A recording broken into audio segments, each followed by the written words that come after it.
Hello and welcome to another Midnight Coder. We are going to recap the live stream, the second live stream of our Midnight Technician series. In this video, we're going to take a look at the new employee module, talk a little bit about it. We're also going to have a look at the website and talk about the security side of things and how it handles methods. We're also going to look at Thymeleaf and its use of security and ways that we can compare some logic flow to that of Java. While we're at it, we're also going to touch on the login flow and how we assign roles. I'm going to explain with some examples the differences between an at-rest controller and an at controller, as well as touch on things like microservices. So, if that is up your alley, make sure to have a full cup of coffee, and we'll just dive on in.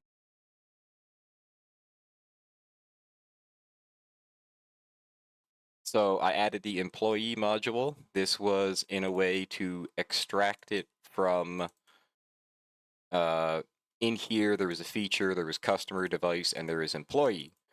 So I just basically took all the stuff out of here and tried to extract this employee out and refactor it. So technically that can be deleted because that's no longer used, which means that this table in my database can also be deleted because it is no longer used. Cool. So so we're refactoring this because these core services I mainly want it to take care of.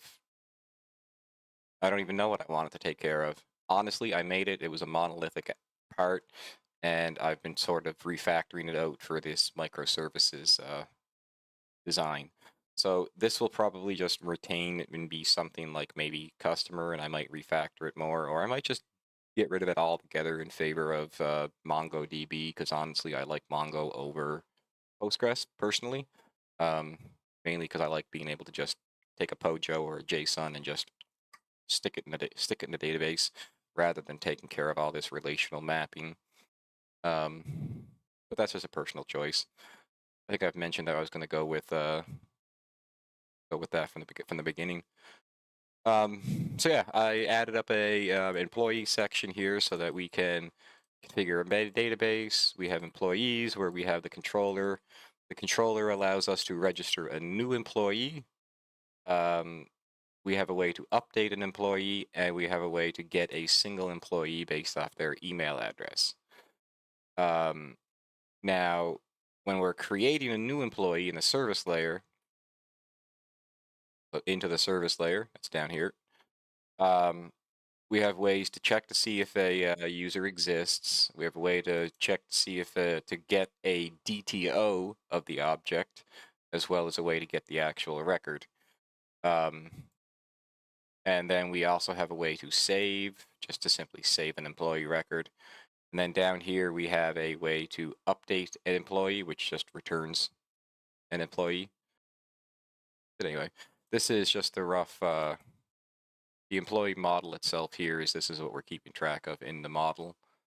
And then of course, just a couple of methods inside of our repository layer or our data layer.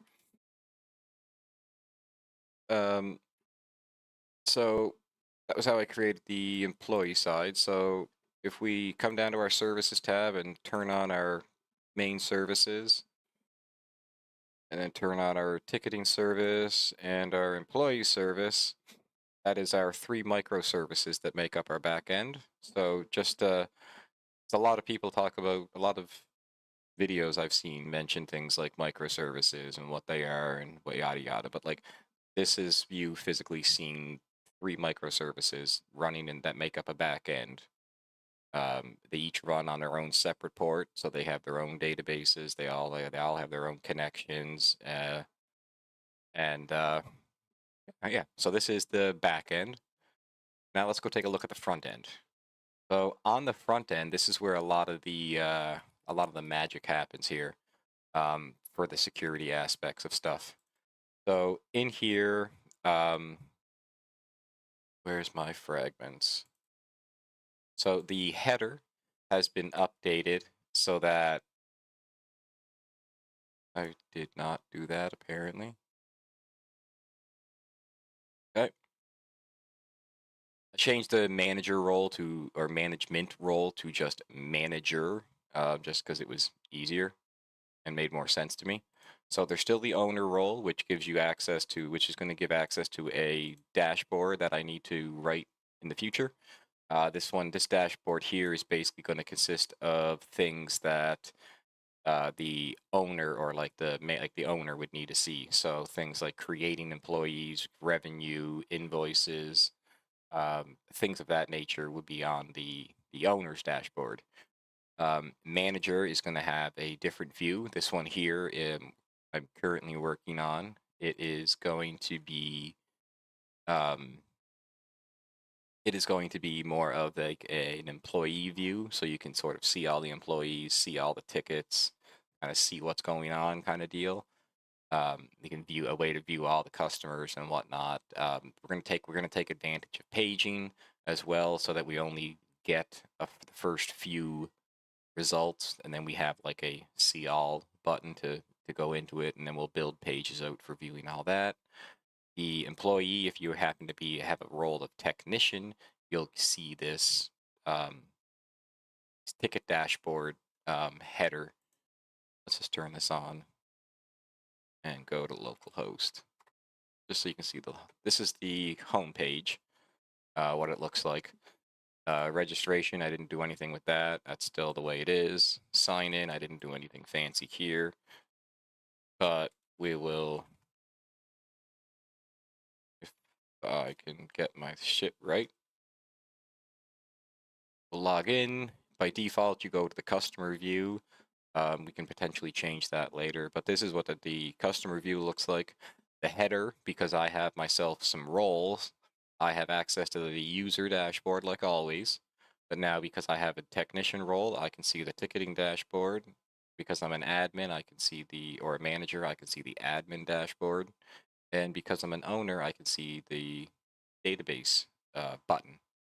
So if I go to the ticketing dashboard, this is roughly what I've got so far. It's not the cleanest, not the best, but I'm also not a front end guy. Um, so this is an idea where your people will be able to come and see open tickets and tickets that are claimed, and then I need to make a way to view history down below. I'll just be adding another section in for that. So how we load this, if we go into our controller dashboards, this one is the technician's or the ticketing dashboard. So you'll see here that there's this pre-authorized annotation. This is using Spring security to make sure that a specific user has a specific role in order to even access this method or this endpoint. So it's kind of an extra layer of security where we do have it on the header to say that you can only see these if you have the role. That doesn't technically stop anybody from just punching in the URL and going there if they didn't see it. Uh, this this here will allow you to verify that anybody that hits this endpoint not only has to be logged in, but they also have to have a specific role in order to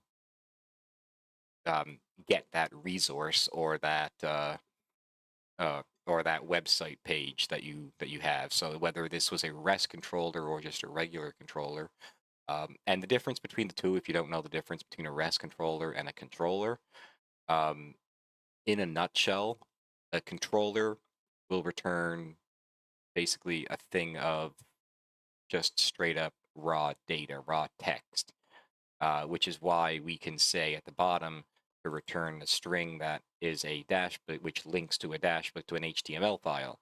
Because if we click on it, or middle mouse click on it in IntelliJ, it takes you directly to where it's at, or where the declaration is. In this case, we're returning a bunch of string, which is an HTML file.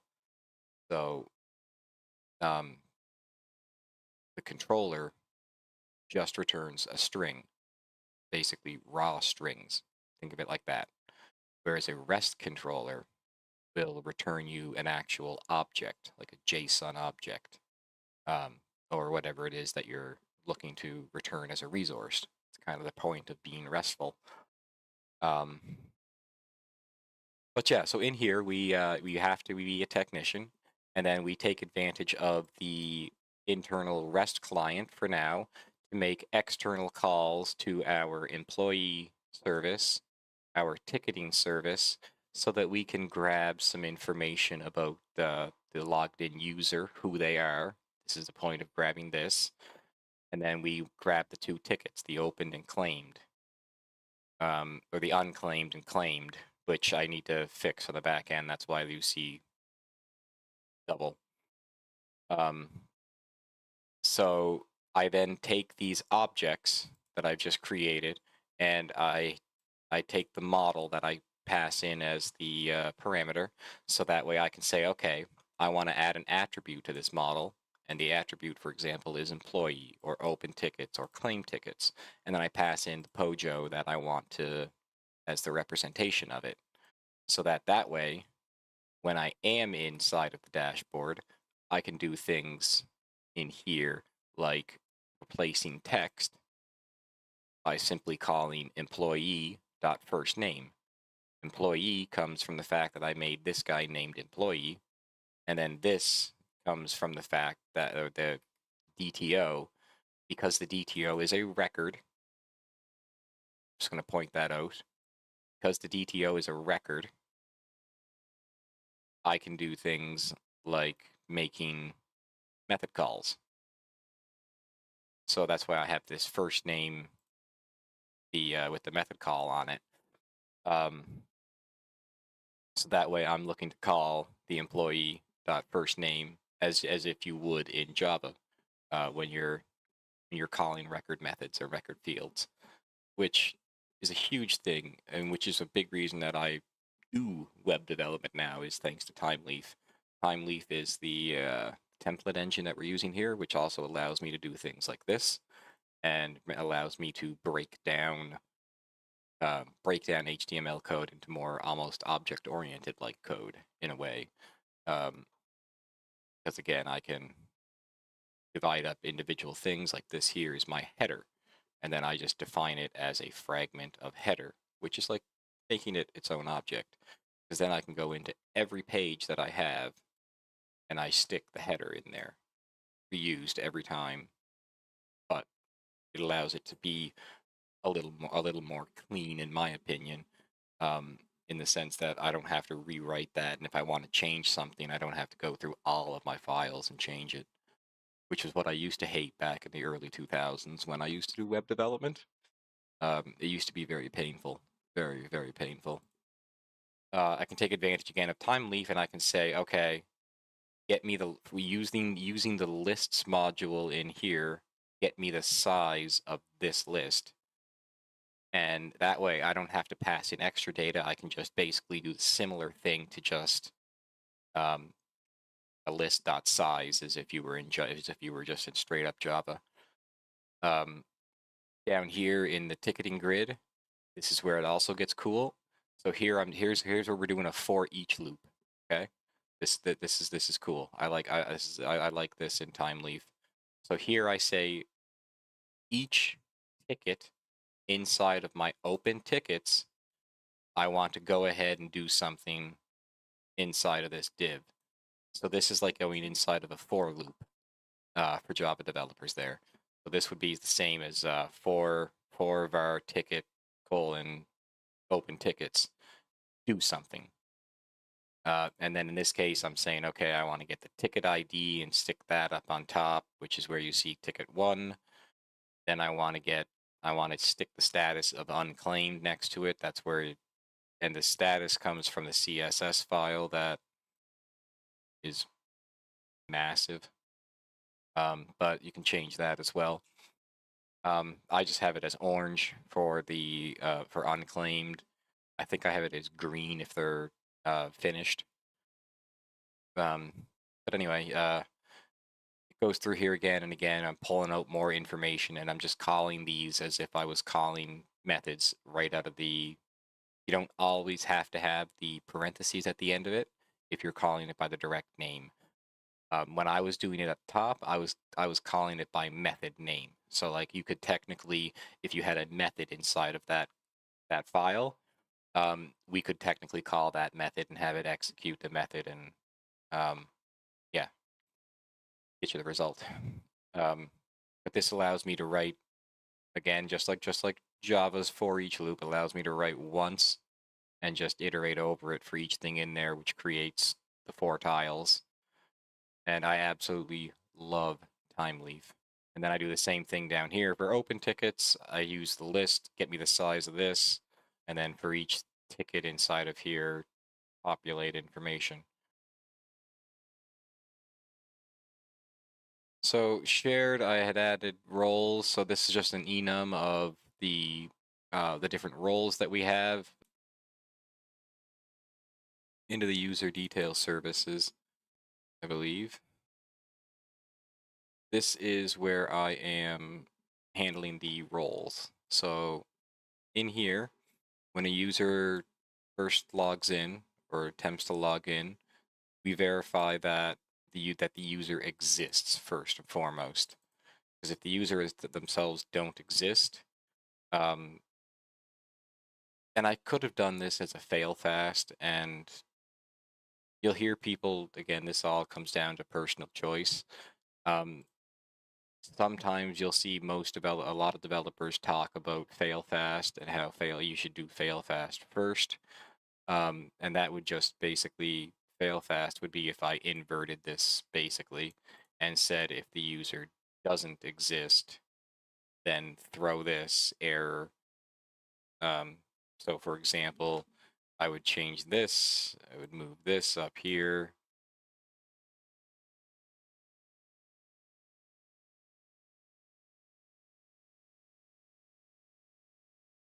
And then I would drag everything else outside. So this way if there's any chance to fail, we're failing first and foremost so that we know everything else is solid and good to go afterward. Um, Depending on the developer you talk to, fail fast is the way to go. Other people say that it's kind of a waste. Others, you know, it depends on who you talk to, honestly. Um, okay, so yeah, if the user doesn't exist, it's going to throw an error and log it saying that user doesn't exist, user not found. Otherwise, we're going to we're going to see if we have a cached user because we know that they exist obviously now. So we're going to get that. We're going to get that user. We're going to map that user to a custom user profile. So here's where we're going to reach out to the database and find all of the roles that this user has. So that comes out of this table here.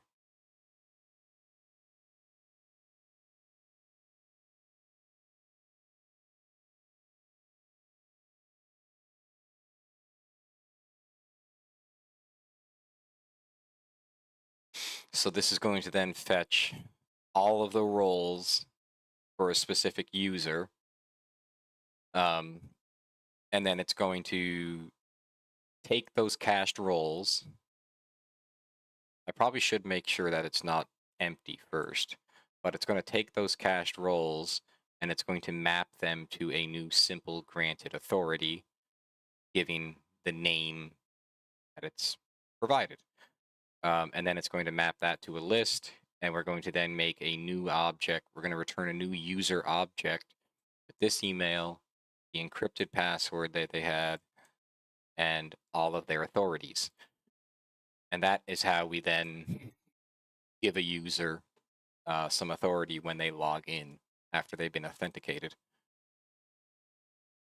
So yeah, this is also one way to do it.